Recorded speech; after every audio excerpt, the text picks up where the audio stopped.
Unit 7 is all about gas laws. So what we're going to do first is look at some interesting things that molecules do when they're in the gas phase. Then we're going to go over the first of 3 gas laws to explain the relationship between pressure, volume, and temperature of gas particles. The theory that best explains how gas particles work is called kinetic molecular theory. Kinetic means movement, so we're going to talk about the movement of particles and explain, because theories explain, how they work. One of the most important postulates of kinetic molecular theory talks about the relationship between the motion of the particles as it relates to temperature.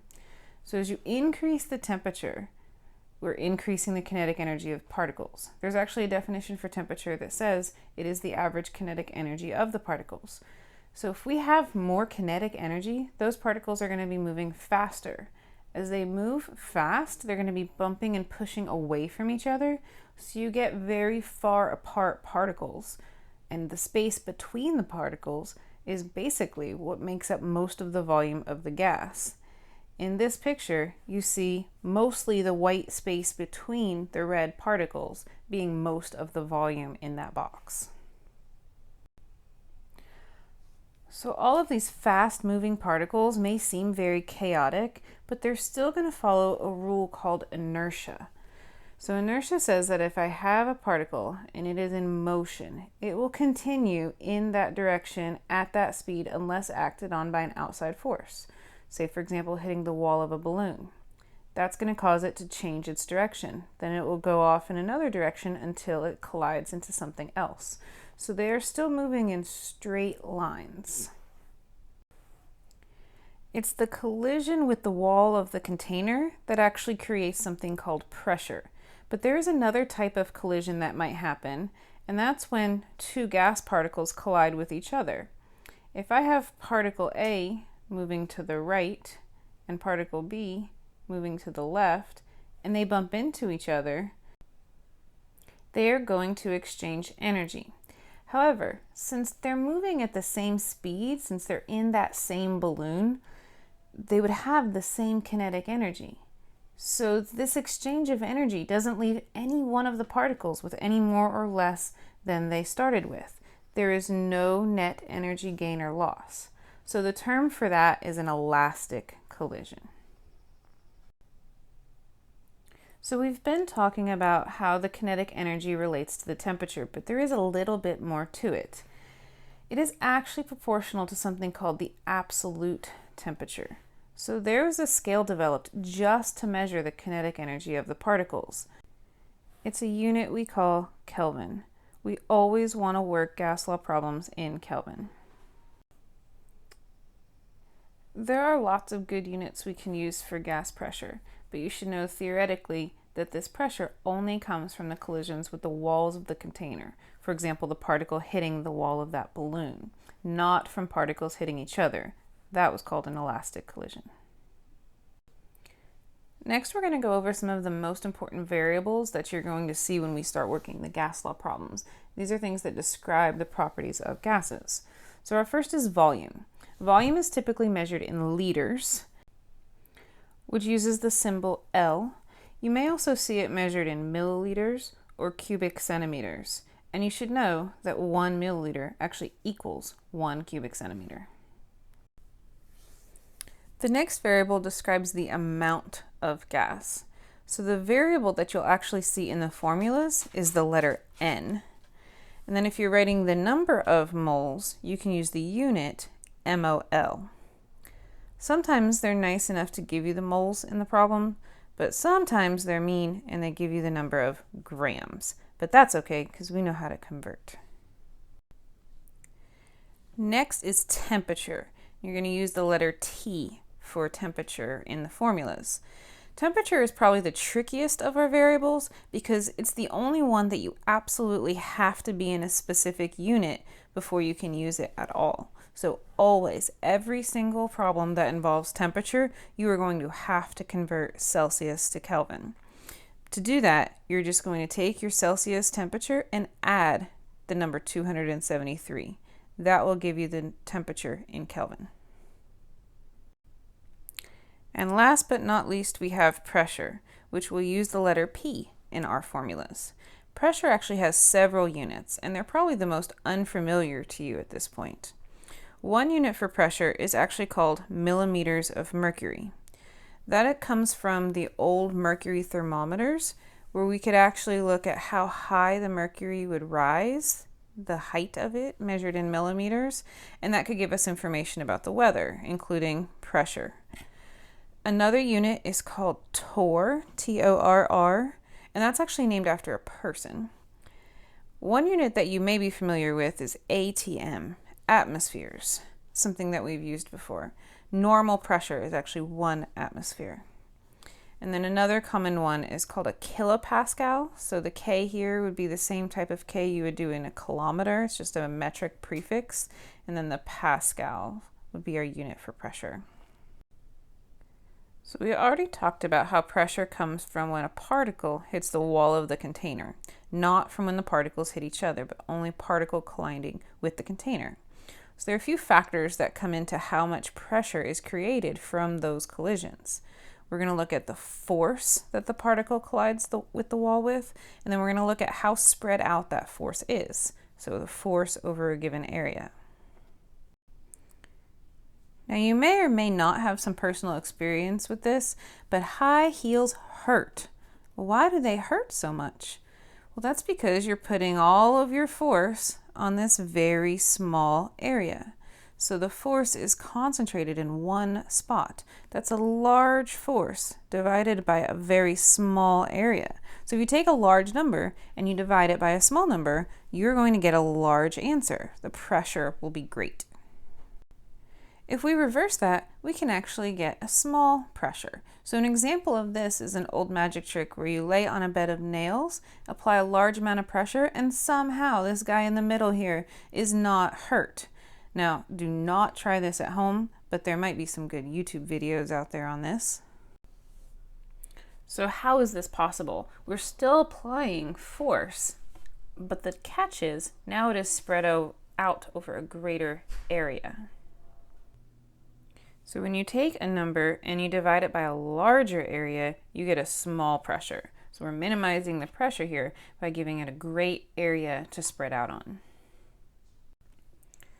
So there are lots of different units for pressure, but we may need to convert from one unit to another using dimensional analysis. So we need to know some conversion factors for pressure. So here's a list of how 1 atmosphere relates to some other pressures. We've talked already about millimeters of mercury, torr, pascals, and kilopascals, but there is one more on this. BAR, bar, would represent the barometric pressure, and you can see that that actually is roughly equal to atmospheric pressure. Usually you talk about barometric pressure when you're dealing with meteorology, like weather. Make sure that you copy down all of these conversion factors so that you can use them when we start solving problems. Next, we're going to go over the first gas law. There will be 3 gas laws that we go over today. The first is Boyles Law. So Boyles Law says that pressure and volume are inversely related. Inverse means that they go in opposite directions. For example, if I increase the pressure, the volume will decrease, and vice versa. If I decrease the pressure, the volume would increase. They're always going in opposite directions. In order to apply Boyle's law, temperature and the amount of gas must remain constant. Let's try to picture this relationship at a molecular level. So say I have a container with gas particles floating around inside. If I make that container smaller, decreasing the volume, those gas particles are going to collide more often with the walls of their container because they're moving at the same speed since they have the same kinetic energy. Temperature is constant. So if I have the same amount of particles moving at the same speed, but now the walls of the container are closer because they're in a more confined area, they would be hitting the walls more often. That means that there would be more pressure. On the other hand, if I made it larger, the particles would be hitting the walls less often, so that would decrease the pressure. So if I increase the volume, I decrease the pressure, whereas if I decrease the volume, I increase the pressure. always inverse. The highlighted part here is just a shorthand that would read volume is proportional to the inverse of pressure. It's just a way to remember the law.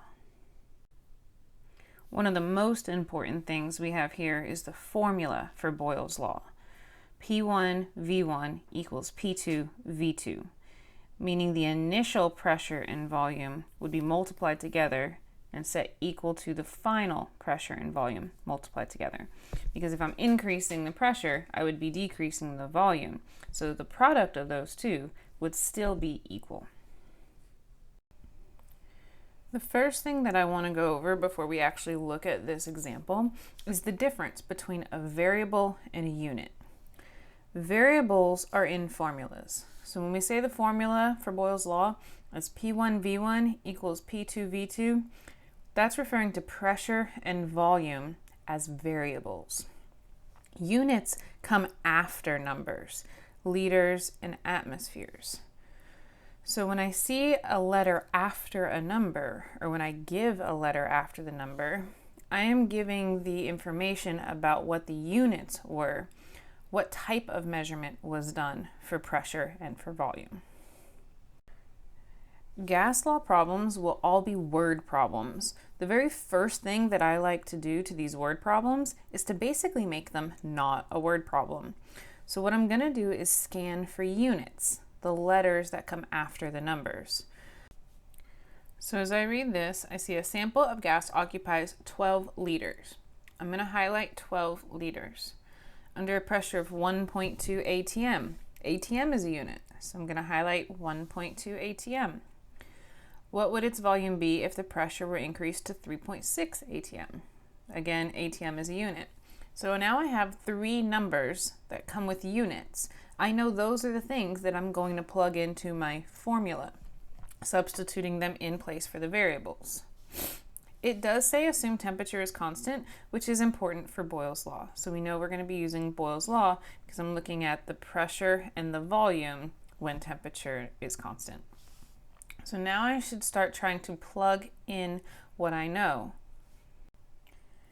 The next thing that I want to figure out is what's one pressure and one volume compared to the second pressure and the second volume.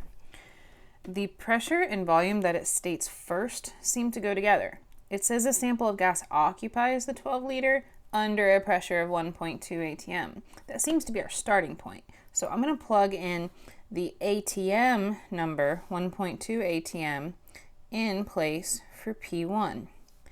Then I'm going to plug in the 12 liters in place for V1. The last number that we haven't used is this 3.6 atm. I know atm is a unit for pressure, so that must be the P2, the second pressure that we have. So I'm going to plug that in for P2. What I haven't used at all is a second volume, what I haven't highlighted up here at all. And if you do go back to read the question, it says, what would its volume be? So the volume is the big unknown. Instead of using X to represent the unknown, I would recommend leaving it as the variable. So I'm just going to leave it as V2. So now that I have something that looks more like an algebra problem, I'm going to solve for my variable. I'm trying to solve for V2. That is my unknown, or my X. So the first algebraic step I would do is to try to isolate V2.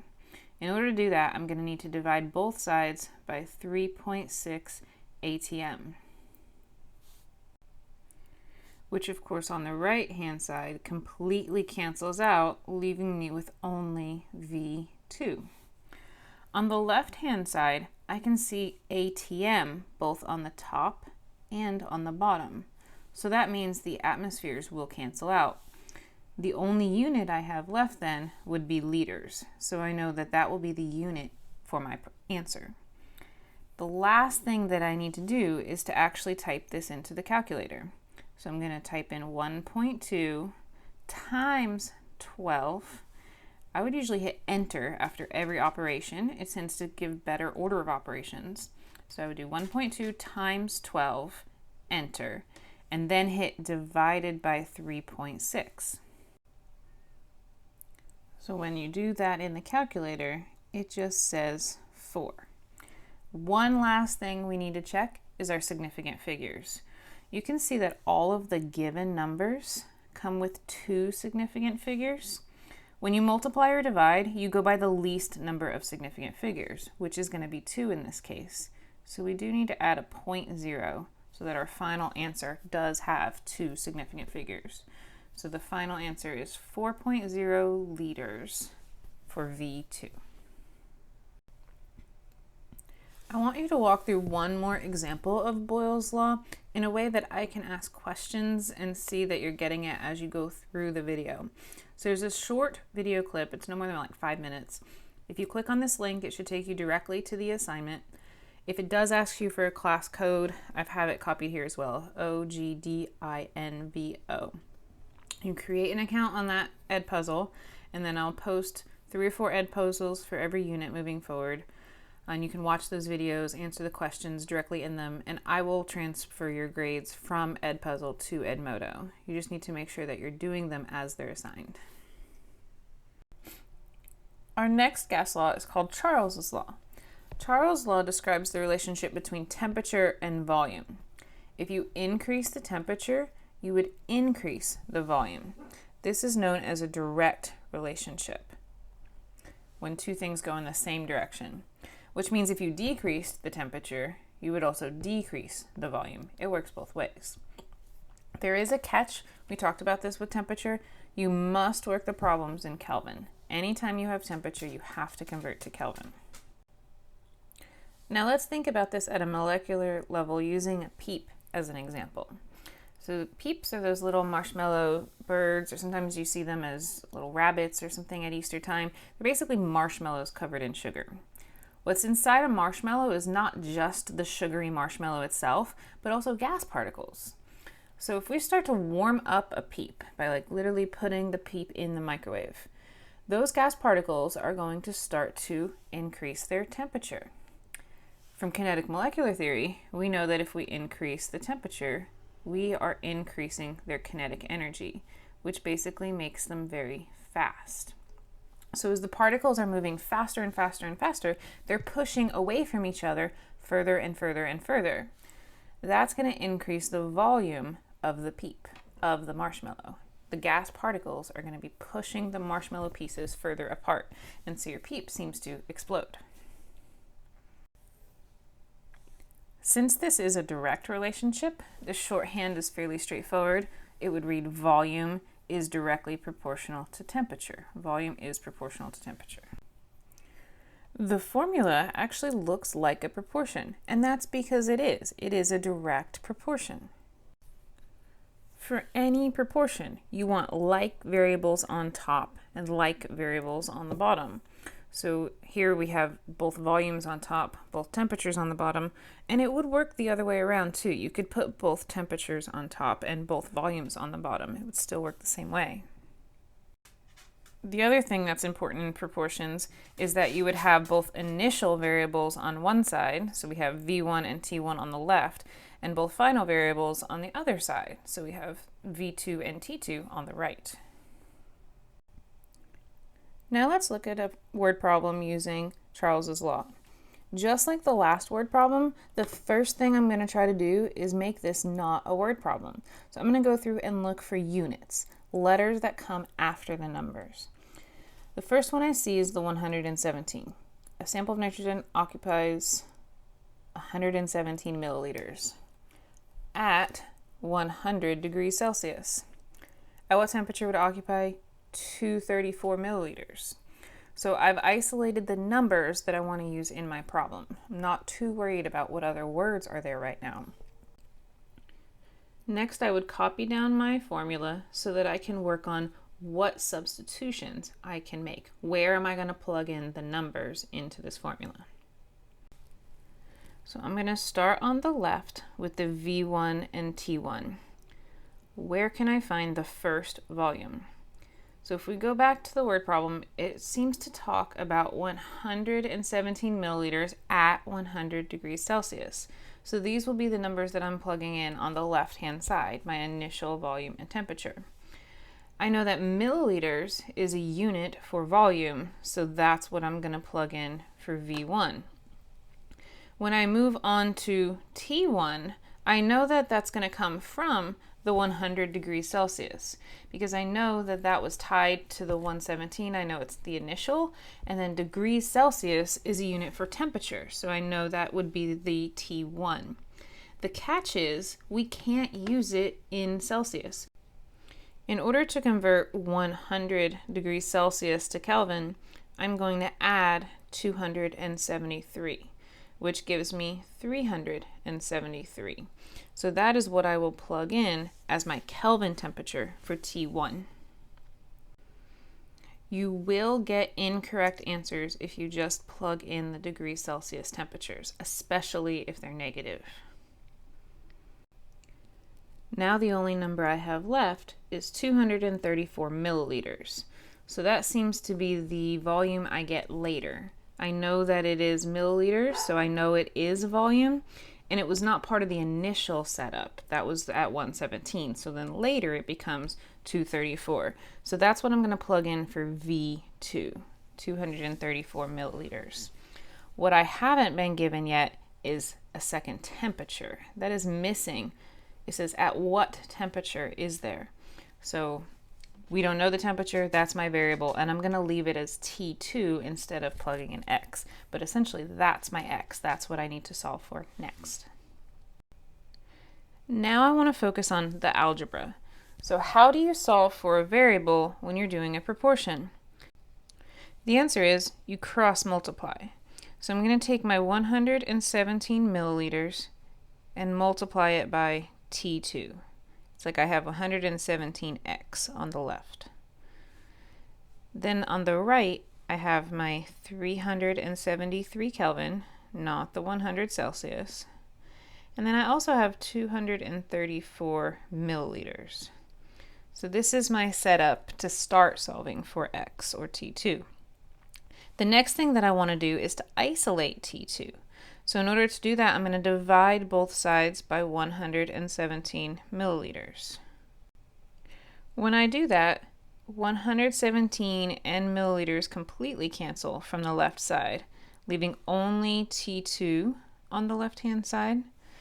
And my milliliters will cancel on the right-hand side, leaving Kelvin as my only unit. So my answer will be in the units Kelvin. So now in the calculator, I want to type in 373 times 234, hit enter, and then type divided by 117. And you should get 746 Kelvin. The last thing that you want to check is the significant figures. So that came with 3 significant figures. Going back to the givens, we had 117, which has 3 sig figs, 234, which has 3 sig figs. Even 100 has 3 sig figs because of the decimal they gave it at the end. So we're also going to use 3 sig figs for our final answer, 746 Kelvin. The last gas law is called Gay-Lussac's law. It is very similar to Charles's law. However, instead of temperature and volume, this is all about temperature and pressure.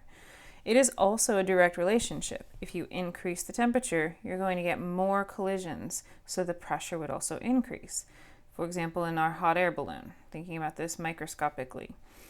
In the hot air balloon, which is powered by a fire at the base, if I'm increasing the temperature of those particles are going to start to move faster, again going off of KMT, Kinetic Molecular Theory. So as those particles move faster, they're colliding with the walls of the hot air balloon even more often and with more force. So you're going to see an increase in the pressure. In order to apply Gay-Lussac's law, you want to note that the volume and amount of gas are constant, just like with the other laws. Whatever's not involved must remain constant.